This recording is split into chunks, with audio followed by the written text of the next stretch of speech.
Hello friends, स्वागत है आप सभी का विवेकानंद क्लासेज के इस यूट्यूब चैनल प्रोग्राम में। आज हम लोग बात करने वाले हैं हिंदी का सेकेंड प्रैक्टिस सेट हल करेंगे। हम लोग पहला प्रैक्टिस सेट हमने हल कर लिया था और अच्छे से हमने सॉल्व भी करवा दिया था। आज हम लोग हिंदी के सेकेंड प्रैक्टिस सेट को हल करेंगे। टोटल इसमें 60 क्वेश्चन हैं और जो है इसमें जो आर ओ में 6 टॉपिक से प्रश्न पूछे जाने हैं वो 6 टॉपिक से 10-10 क्वेश्चन ले करके ये 60 क्वेश्चन यहाँ पर इंक्लूड किया गया है।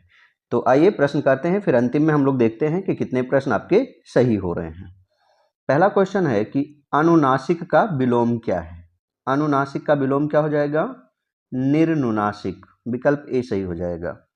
आधुनिक का विलोम क्या है? तो आधुनिक का विलोम होता है प्राचीन। तीसरा है उपजाऊ का विलोम क्या होता है? तो उपजाऊ का विलोम होता है अनुपजाऊ। विकल्प सी हो जाएगा। यहाँ कुछ लोगों को बंजर लग रहा होगा, लेकिन बंजर नहीं होगा। चौथा नंबर है स्वाभाविक का विलोम शब्द क्या है? तो स्वाभाविक का विलोम शब्द क्या हो जाएगा? अस्वाभाविक। स्वाभाविक का विलोम शब्द क्या हो जाएगा? अस्वाभाविक हो जाएगा। क्वेश्चन नंबर 5 है। अब 5 में आपको बताना है कि कौन सा एक जो विकल्प है वो सही है। दोनों विलोम युग्म दिए हैं, कौन सा सही है?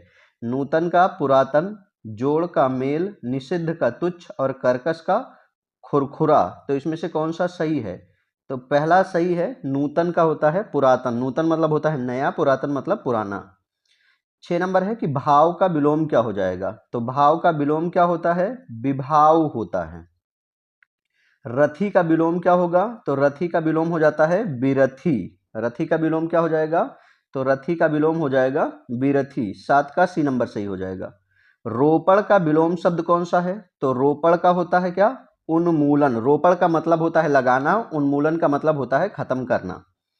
हस्व का विलोम क्या होता है? तो हस्व मतलब होता है छोटा, हस्व का विलोम हो जाएगा दीर्घ। दीर्घ का मतलब बड़ा। अगला है विलोम की दृष्टि से कौन सा युग्म सही है? आग्रह का विग्रह, उसके बाद में अपकर्ष का उपकर्ष, उसके बाद में जारज का औरस, इसके बाद में उत्सर्जन का विसर्जन। हमें बताना है कि निम्नलिखित में से विलोम की दृष्टि से सही शब्द युग्म कौन सा है। इसमें से सही शब्द युग्म आपको बताना है कि सही शब्द युग्म क्या हो जाएगा। तो सही शब्द युग्म इसमें से हो जाएगा क्या? आग्रह का अनाग्रह होता है, अपकर्ष उत्कर्ष का होता है, यानी ये दोनों गलत है। उत्सर्जन विसर्जन का होता है, ये सही हो जाएगा। तो इसमें डी नंबर जो है वो सही विकल्प है। अगला जो है ध्यान देते हैं कि नियति का पर्यायवाची नहीं है। कौन सा नियति का पर्यायवाची नहीं है? तो नियत का पर्यायवाची कौन सा नहीं है? प्रारब्ध, शाश्वत, भावी या दैव्य। नियति का पर्यायवाची कौन सा नहीं है? तो नियत का नहीं होगा क्या? शाश्वत जो है वो, शाश्वत का मतलब होता है लगातार। शाश्वत का मतलब होता है लगातार, तो नियति का पर्यायवाची नहीं होगा। जबकि प्रारब्ध, भावी और दैव्य ये सब नियति के पर्यायवाची हैं। 10 पर्यायवाची आपसे पूछा जाना है। अगला है पार्वती का पर्यायवाची शब्द नहीं है। तो पार्वती का पर्यायवाची शब्द क्या नहीं है? अर्पणा जो है ये पार्वती का पर्यायवाची नहीं है। लेकिन अगर कहीं पर अपर्णा लिखा हुआ है, इस तरह से लिखा हुआ है अपर्णा, तो ये पर्यायवाची हो जाएगा। लेकिन यहाँ पर लिखा हुआ है अर्पणा, तो ये पार्वती का पर्यायवाची नहीं होगा। 13 है कि बंदर का पर्यायवाची नहीं है। तो बंदर का पर्यायवाची क्या नहीं है? कपीस। कपीस जो है ये हनुमान जी का पर्यायवाची है, बंदर का पर्यायवाची नहीं है। बंदर के पर्यायवाची हरि, कीस, शाखा मृग, ये सब बंदर के पर्यायवाची हैं। जबकि कपीस जो है वो हनुमान जी का पर्यायवाची है। अगला है कि मोक्ष शब्द का पर्यायवाची कौन सा है? मोक्ष का पर्यायवाची क्या होगा? तो मोक्ष का होता है मुक्ति या छुटकारा। मुकुंद किसका पर्यायवाची है? तो मुकुंद है, दामोदर है, ये सब विष्णु के पर्यायवाची हैं। ए नंबर सही हो जाएगा। अगला है कौन सा हवा का पर्यायवाची नहीं है? निम्नलिखित में से कौन सा शब्द हवा का पर्यायवाची नहीं है? तो ए नंबर हो जाएगा। अनल का मतलब होता है आग, जबकि अनिल का मतलब होता है हवा। तो पवन, समीर और अनिल ये तीनों पर्यायवाची हैं, जबकि अनल आग का है। हंस का पर्यायवाची नहीं है। तो हंस का पर्यायवाची क्या नहीं होगा? जीमूत। हंस का पर्यायवाची नहीं होगा। जीमूत किसका पर्यायवाची है? तो जीमूत जो है वो बादल का पर्यायवाची है। किसका पर्यायवाची है? बादल का है। 18 नंबर है कि पर्यायवाची की दृष्टि से एक शब्द युग्म अशुद्ध कौन सा है। कौन सा जो शब्द युग्म है पर्यायवाची के लिए वो अशुद्ध है। तो गंगा का जाह्नवी होता है, पानी का पाणी नहीं होता, पानी का पर्यायवाची पाणी नहीं होता, तो बी नंबर अशुद्ध है। पानी के पर्यायवाची क्या होते हैं, अम्ब है, तोय है, सलिल है, नीर है, ये सब जो है पानी का पर्यायवाची है। पाणी जो है वो पर्यायवाची नहीं है पानी का। अगला है निम्नलिखित विकल्पों में से कौन पर्यायवाची की दृष्टि से सही नहीं है। 19 नंबर में आपको सही नहीं है बताना है। तो मतंग और कृषाणु, देखिए मतंग मतलब क्या होता है, तो मतंग पर्यायवाची होता है किसका, हाथी का, जबकि कृषाणु किसकी पर्यायवाची है, तो कृषाणु है किसकी, अग्नि का। तो ये दोनों ध्यान रखना है। जबकि शाखा मृग बानर का होता है, हिमांशु और निशाकर ये दोनों चंद्रमा के पर्यायवाची हैं, हिरण सारंग का पर्यायवाची है या सारंग हिरण का पर्यायवाची है, लेकिन मतंग और कृषाणु ये आपस में पर्यायवाची नहीं है। मतंग हाथी का होता है और कृषाणु अग्नि का पर्यायवाची है। 20 नंबर देखते हैं। तो 20 नंबर है कि निम्न विकल्पों में से कौन पर्यायवाची की दृष्टि से सही नहीं है, यानी आपको फिर से गलत पर्यायवाची बतानी है कि कौन सा जोड़ा गलत है। तो भुजंग और सर्प ये होता है, सर्प का भुजंग होता है, इसके अलावा उरग भी होता है सांप का पर्यायवाची। हंस का मराल होता है, जीमूत और कुरंग ये नहीं होते। जीमूत बादल का पर्यायवाची होता है, जीमूत किसका पर्यायवाची होता है, बादल का होता है, और कुरंग किसका होता है, तो कुरंग मृग का पर्यायवाची होता है, इसलिए सी नंबर गलत है। 21 नंबर है, अब पर्यायवाची भी आपका खत्म हो गया, आपको बताना है वाक्यांश के लिए एक शब्द। 10 क्वेश्चन इसमें से भी आएंगे, आप फाइनली बताइएगा कि आपके कितने प्रश्न सही जा रहे हैं। गुरु के समीप रहकर अध्ययन करने वाला, तो गुरु के समीप रहकर अध्ययन करने वाले को क्या कहते हैं, अंतेवासी कहते हैं। जो आश्रम में रहता है उसे आश्रमवासी कहते हैं, जो विद्या अध्ययन करता है उसे विद्यार्थी कहते हैं। तो तीनों ध्यान रखिएगा, गुरु के समीप जो रहता है अंतेवासी। अगला है निम्न में से कौन पीछे चलने वाला, जो पीछे चलने वाला हो उसे क्या कहते हैं, अनुगामी कहते हैं। क्या कहेंगे, अनुगामी कहते हैं।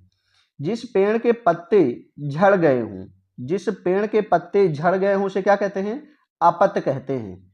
जिस पेड़ के पत्ते झड़ गए हों उसे अपत कहते हैं। प्रपर्ण किसे कहेंगे, जो पत्ता नीचे गिर गया हो, पेड़ से पत्ता टूटा है और वो नीचे गिर गया हो, तो गिरे हुए पत्तों को प्रपर्ण कहते हैं। और जिस पेड़ के पत्ते झड़ गए हों उसे अपत कहते हैं। जिस पेड़ में पत्ते ना हो उसे पत्रहीन भी कहेंगे, लेकिन अपत भी और पत्रहीन दोनों यहां पर है, तो अपत जो है वो ज्यादा सही विकल्प है, इसे ध्यान रखिएगा। 24 नंबर है, जिस पर उपकार किया गया हो तो उसे उपकृत कहते हैं। 25 नंबर है, जो स्त्री कविता रचती हो, तो जो स्त्री कविता रचती हो उसे क्या कहेंगे, कवयित्री कहते हैं। निर्देश देने वाली निर्देशिका होती है। आशु कवि कौन होता है, जो तत्काल कविता करता है उसे आशु कवि कहते हैं। आपको बताना है जो स्त्री कविता रचती है उसे कवयित्री कहते हैं, डी नंबर सही हो जाएगा। 26 में देवताओं का उपवन, अब देवताओं का उपवन क्या कहलाता है, नंदन कानन। देवताओं के उपवन को क्या कहते हैं, नंदन कानन कहते हैं, 26 का ए सही हो जाएगा। 27 में जो व्यक्ति विदेश में रहता हो, जो व्यक्ति विदेश में रहता हो, तो जो विदेश में रहता हो उसे क्या कहते हैं, प्रवासी कहते हैं। जो एक से अधिक भाषा जानता हो, जो एक से अधिक भाषा जानता हो उसे क्या कहते हैं, बहुभाषाविद कहते हैं। दुभाषिया कौन होता है, दो व्यक्ति के बीच में जो मध्यस्थता कराता है, दो भाषाओं को जानने वाला, वो दुभाषिया कहलाता है। और जो बहुत से भाषाएं जानता है या एक से ज्यादा भाषाएं जानता है वो बहुभाषाविद कहलाता है। जैसे ज्ञान है वो ज्ञानी कहलाता है, जो पढ़ना लिखना जानता है उसे साक्षर कहते हैं।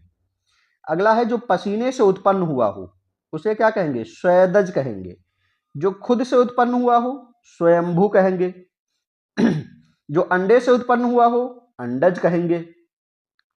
एक बार कही बात को दोहराते रहना, एक बार कही हुई बात को बार बार दोहराते रहना क्या कहलाता है, पिष्ट पेषण कहलाता है, ए नंबर सही हो जाएगा, पिष्ट पेषण।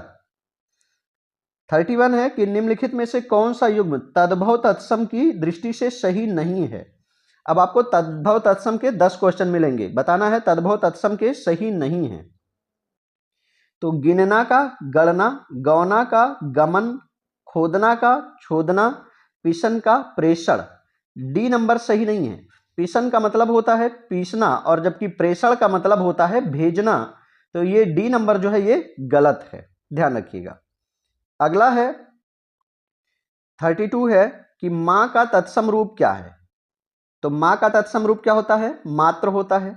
निम्नलिखित में से कौन सा तत्सम शब्द है, तत्सम शब्द आपको बताना है कौन सा है। तो तत्सम इसमें क्या हो जाएगा, सितार जो है वो तत्सम हो जाएगा, या सीधा तत्सम हो जाएगा, या पुजारी तत्सम हो जाएगा, या पूप तत्सम हो जाएगा। तो इसमें तत्सम क्या है, तो पूप जो है ये तत्सम है। पूप का तद्भव क्या होता है, पुआ होता है। पूप का तत्सम पुआ होता है, तो ए सही हो जाएगा। 34 है निम्नलिखित में से किस विकल्प के सभी शब्द जो है वे तत्सम हैं। सारे शब्द तत्सम होने चाहिए। तो सी नंबर में रत्तिका रत्ती का होता है, मौक्तिक मोती का होता है, और लटन, ये तीनों तत्सम शब्द हैं, जबकि बाकी में तत्सम शब्द नहीं है। अगला है 35 नंबर कि निम्नलिखित में से तद्भव कौन सा है। तो तद्भव क्या है, अचरज। ध्यान दीजिए, अचरज जो है वो क्या है, तद्भव है। अचरज का सही शब्द क्या है, आश्चर्य होता है। अचरज का तत्सम क्या है, आश्चर्य होता है। हमने बताया था ऊपर की ओर रा आ जाता है, या छा आ जाए, या त्रा आ जाए, या ज्ञा आ जाए, या स्रा आ जाए, तो ये सारे तत्सम हो जाते हैं। तो अचरज जो है ये क्या है, तद्भव है। अगला है बुभुचा का तद्भव क्या होगा। तो बुभुक्षा का होगा भूख। बुभुक्षा का तद्भव क्या होता है, भूख होता है। 37 नंबर है निम्नलिखित में से कौन सा शब्द तद्भव रूप है। कौन सा शब्द तद्भव रूप है, शब्द का तद्भव रूप। तो शब्द का तद्भव होता है शब्द। शब्द जो है ये तत्सम है, और शब्द जो है ये तद्भव है, ध्यान रखिएगा। अगला है 38 है कि कौन सा निम्नलिखित में से तत्सम तद्भव तत्सम का सर्वोत्तम शब्द युग्म कौन सा है। तद्भव तत्सम का सबसे अच्छा युग्म कौन सा है। तो गणेश का गणेश होता है, ये बिल्कुल सही है, यानी कि ए नंबर जो है वो सही है, क्योंकि गणेश तद्भव है और इसका तत्सम क्या होता है, गणेश होता है। दूल्हा का दुल्लह नहीं होता, बल्कि क्या होता है, दुर्लभ होता है। दूल्हा का तत्सम क्या होता है, दुर्लभ होता है, ये ध्यान रखिएगा। 39 नंबर है कि निम्नलिखित में से कौन सा युग्म तत्सम तद्भव की दृष्टि से सही नहीं है। तत्सम तद्भव की दृष्टि से सही नहीं है। तो ओष्ठ का होठ होता है, स्रोत का सोता होता है, सूत्र का सूत होता है, लेकिन सत का सौ होता है, 100 वाला। यहां सौत लिखा है, तो ये गलत हो जाएगा। तो बी नंबर गलत हो जाएगा, यहां आपको गलत बताना था कौन सा सही नहीं है। 40 नंबर है इनमें से तत्सम तद्भव का शुद्ध युग्म कौन सा है। तत्सम तद्भव का शुद्ध युग्म आपको बताना है कौन सा है। तो सी नंबर हो जाएगा कंकति कंघी का होता है। कंकति किसका होता है, कंघी का होता है। 41 नंबर आपको बताना है वर्तनी शुद्धिकरण। अब आपको बताना है 10 क्वेश्चन में वर्तनी शुद्धिकरण होंगे।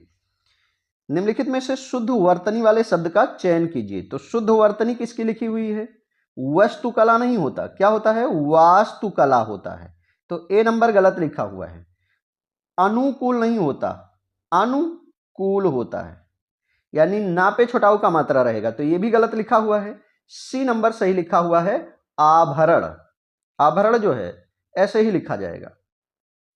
अगला है 42 नंबर, निम्नलिखित में कौन सा शब्द अशुद्ध लिखा है। फिर से आपको बताना है क्या कि कौन सा शब्द अशुद्ध लिखा है।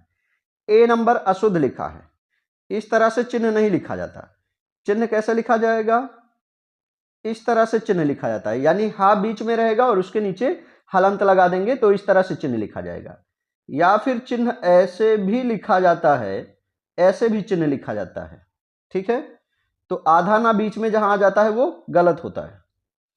43 नंबर है कि निम्नलिखित विकल्पों में से शुद्ध वर्तनी वाले शब्द का चयन कीजिए। शुद्ध वर्तनी किसका है 43 में, तो डी नंबर उपर्युक्त सही लिखा हुआ है। 44 में शुद्ध वर्तनी वाले शब्द का चयन कीजिए। तो शुद्ध वर्तनी किसका लिखा हुआ है, सौजन्यता नहीं होता, ये गलत है, सौजन्यता गलत है, सी नंबर सही है सौजन्य। 45 में कि निम्नलिखित में से शुद्ध वाक्य का चयन कीजिए। कौन सा वाक्य शुद्ध है। पहला नंबर है रेडियो की उत्पत्ति कब हुई। रेडियो की उत्पत्ति नहीं होती, आविष्कार होता है, तो ये नंबर गलत हो जाएगा। तलवार एक उपयोगी शस्त्र है, नहीं अस्त्र है, गलत है। क्या है ये? शस्त्र है। तलवार एक उपयोगी क्या है? शस्त्र है। जिसे हाथ में पकड़ के चलाते हैं उसे शस्त्र कहते हैं, और जिसे फेंक के चलाते हैं उसे अस्त्र कहते हैं। तो तलवार को हाथ में पकड़ के चलाते हैं इसलिए शस्त्र है, ये भी गलत है।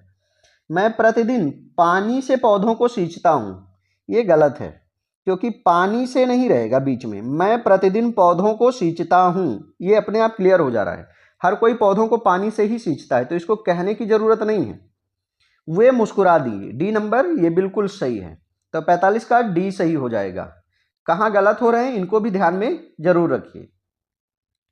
46 नंबर है कि निम्नलिखित वाक्यों में से शुद्ध वाक्य को पहचानिए। मैं तुमसे कुछ कहता हूं। मैं और मेरी माँ घूमने जा रही है, यहां देखिए घूमने गलत लिखा है, बड़ाऊ का मात्रा रहेगा, घूमने जा रही हैं। प्रत्येक को 5-5 रुपए दिए जाएं, सी नंबर सही हो जाएगा कि प्रत्येक को 5-5 रुपए दिए जाएं। और डी तुम्हारे को जाना है, यहां को नहीं रहेगा, यहां रहेगा तुम्हें जाना है या तुमको जाना है, तो डी भी गलत हो जाएगा। बी में क्या गलत है कि घूमने गलत लिखा हुआ है, और ये में क्या गलत है? मैं तुमको कुछ कहता हूं, नहीं मैं तुमसे कुछ कहता हूं, ये ठीक रहेगा। तो इस तरह से ए नंबर भी गलत है, बी गलत है और डी गलत है। सही बताना था तो सी सही है। फिर 47 में नीचे दिए गए वाक्यों में से कौन सा वाक्य शुद्ध है? 47 में फिर से आपको शुद्ध बताना है। इन 10 वर्षों में देश ने काफी प्रगति की, ये सही हो जाएगा। इन 10 वर्षों में देश ने काफी प्रगति की। बाकी आप देखेंगे इन 10 वर्ष में लिखा हुआ है, तो 10 बहुवचन है तो वर्ष नहीं होगा, वर्षों हो जाएगा। बी और सी दोनों गलत है क्योंकि इसमें 10 वर्ष लिखे हुए हैं। 48 नंबर, इन वाक्यों में एक वाक्य व्याकरण की दृष्टि से शुद्ध है, उसे पहचानिए। दूध में कौन पड़ गया? गलत है। वह सुंदर शोभा धारण कर रहा था, गलत है, स्त्रीलिंग हो जाएगा। वह स्वयं आएगा, ये सही है, वह स्वयं आएगा। तो 48 में हमें सही बताना था, तो लिखा है वह स्वयं आएगा, ये सही हो जाएगा। जबकि डी में लिखा है कि वाक्य और वाक्य के भेदों पर प्रकाश डालिए। भेदों नहीं होता, भेद होता है। भेद का मतलब ही होता है एक से ज्यादा। 49 नंबर, निम्नलिखित में से शुद्ध वाक्य का चयन कीजिए। यहां पर आपको बताना है कि कौन सा वाक्य शुद्ध है। भारत में चंद्रयान 3 लॉन्च किए गए हैं, गलत हो जाएगा। भारत ने चंद्रयान 3 लॉन्च की है, गलत हो जाएगा। भारत ने चंद्रयान 3 लॉन्च किए हैं, गलत है। भारत ने चंद्रयान 3 लॉन्च किया है, डी नंबर सही हो जाएगा कि भारत ने चंद्रयान 3 लॉन्च किया है। 50 नंबर है कि वाक्य त्रुटिपूर्ण है, आपको बताना है कौन सा एक गलत वाक्य है। संभवतः मैं रविवार को आ जाऊंगा, जीती मक्खी निगली नहीं जाती, विद्या सदैव साथ रहने वाला धन होता है। अब यहां देखिए सी नंबर में सदैव गलत लिखा है, क्या होता है? सदैव होता है, 2 मात्रा रहता है, तो हमें गलत बताना था, तो सी नंबर जो है ये अपने आप गलत हो जाएगा क्योंकि यहां सदैव लिखा है जबकि शुद्ध शब्द सदैव है। 51 है, विशेषण विशेष के लिए आपको 10 शब्द बताने हैं। निम्नलिखित में से विशेषण शब्द कौन सा है? पहाड़, प्यार, मृत्यु, बौद्धिक। तो बौद्धिक जो है ये विशेषण है, किससे बना है? बुद्धि से बना है, क्या? बौद्धिक। तो इसमें सी नंबर सही हो जाएगा। 52 में निम्नलिखित में से कौन सा शब्द विशेषण है? तो विशेषण क्या है इसमें? गंवार। गंवार का विशेष क्या है? गांव। गांव से बना है गंवार। तो इसमें 52 का ए नंबर हो जाएगा विशेषण विशेष में। अगला है 53, इलाहाबादी अमरूद सिंदूरी लाल होता है। इस वाक्य में प्राविशेषण क्या होता है? तो प्राविशेषण क्या है? जो विशेषण की विशेषता बताता है वो होता है प्राविशेषण। देखो एक होता है विशेष, एक होता है विशेषण और एक होता है प्राविशेषण। अब विशेष की बात है यानी कि जिसके बारे में कहा जाए, जैसे कहा जाए कि घोड़ा दौड़ रहा है, तो इसमें घोड़ा विशेष है क्योंकि घोड़े के बारे में बात की जा रही है। लेकिन अब कहा जाए काला घोड़ा दौड़ रहा है, तो यहां घोड़ा विशेष है, लेकिन घोड़े की विशेषता क्या है कि काला घोड़ा। घोड़ा लाल भी हो सकते थे, सफेद हो सकते थे, लेकिन जो दौड़ रहा है वो वाला कैसा है? काला है। तो उस वाले घोड़े की विशेषण क्या जुड़ा हुआ है? काला शब्द जुड़ा हुआ है, ठीक है ना। अब अगर यहीं पर कह दिया जाए कि काला घोड़ा बहुत तेज दौड़ता है। तो दौड़ते तो बहुत सारे काले घोड़े हैं, लेकिन ये वाला जो काला घोड़ा है वो कैसा है, बहुत तेज दौड़ता है, तो वो हो जाएगा प्राविशेषण। तो इलाहाबादी अमरूद सिंदूरी लाल होता है। अब इसमें देखिए इलाहाबादी अमरूद की विशेषता क्या है, लाल होता है, लेकिन उस लाल की भी विशेषता कैसी है कि वो सिंदूर वाला लाल होता है। तो लाल हो गया विशेषण, और लाल में भी कैसा लाल, सिंदूरी लाल, तो ये हो गया प्राविशेषण। ठीक है ना, तो ध्यान दीजिएगा सिंदूरी जो है यहां पर प्राविशेषण हो जाएगा। 54 नंबर है समुदायवाचक विशेषण कौन सा है। तो पांचों ये समुदायवाचक विशेषण हो जाएंगे जिसमें एक साथ की बात की जाए। 55 नंबर मौसम आज कुछ सुहाना सा है, इसमें सुहावना शब्द किसका परिचायक है। तो सुहावना क्या है, विशेषण है। मौसम की विशेषता क्या है कि क्या है, वो सुहावना है। मौसम डेली और भी किसी तरीके का हो सकता था, लेकिन आज जिस मौसम की बात की जा रही है उसकी विशेषता क्या है कि वो सुहावना है। तो इस तरह से विशेषण हो जाएगा सुहावना। सी नंबर सही हो जाएगा। क्षणभंगुर किस प्रकार का विशेषण है। क्षणभंगुर ये क्या है, कालबोधक है, यानी एक समय बता रहा है कि बहुत कम समय। क्षणभंगुर का मतलब बहुत कम समय, तो कालबोधक है। 57 नंबर सीता की खोज के लिए हनुमान को अगाध सागर को पार करने के लिए पुल नहीं आकाश मार्ग से जाना पड़ा था। बहुत लंबा सेंटेंस है, इसमें विशेष क्या है। तो विशेष का मतलब होता है कि जिसके लिए काम किया जाए। ध्यान दीजिए हनुमान को अगाध सागर को पार करने के लिए पुल से नहीं आकाश मार्ग से जाना पड़ा था। हनुमान को आकाश मार्ग से क्यों जाना पड़ा था, क्योंकि उन्हें अगाध सागर पार करना था। अब सागर की विशेषता क्या है, अगाध, तो अगाध क्या हो गया, विशेषण, और सागर क्या हो गया, विशेष। हनुमान को ये सारा काम क्यों करना पड़ा, सागर के कारण करना पड़ा। ठीक है, तो जिसके कारण किया जाए या जिसके बारे में बात किया जाए उसे ही विशेष कहते हैं। तो सी नंबर हो जाएगा। 58 है आसमान का रंग नीला है, इसमें विशेष क्या है। आसमान का जो रंग है वो नीला है, इसमें विशेष क्या है।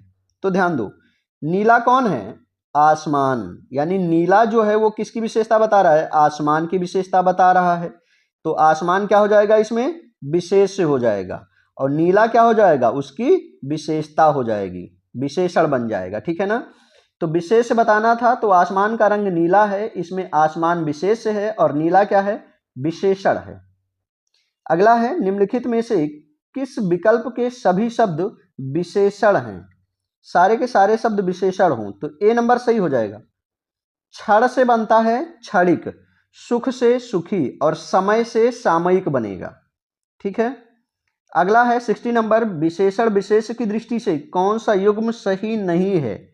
विशेषण विशेष की दृष्टि से कौन सा युग्म सही नहीं है। तो अपेक्षा से अपेक्षित नहीं बनता, बल्कि अपेक्षित से अपेक्षा होता है। ठीक है ना, अपेक्षित से अपेक्षा होता है। यहां ध्यान दो विशेषण विशेष, यानी पहले विशेषण होना चाहिए फिर विशेष होना चाहिए। तो अपेक्षित विशेषण है, अपेक्षा क्या है, विशेष से है। तो इस तरह से ये आपके 60 क्वेश्चन जो है वो कंप्लीट हो गए हैं। 60 क्वेश्चन हिंदी के करवा दिए गए हैं। ये हिंदी का जो है वो दूसरा प्रैक्टिस सेट है। आपके कितने प्रश्न सही जाते हैं ये आप लोग हमें कमेंट बॉक्स में जरूर बताइए। इसके साथ आपको बता दें कि जीएस के और हिंदी के प्रैक्टिस सेट वो तैयार हैं, और दोनों भाषाओं में, हिंदी और इंग्लिश दोनों में उपलब्ध हैं, बाइलिंगुअल हैं।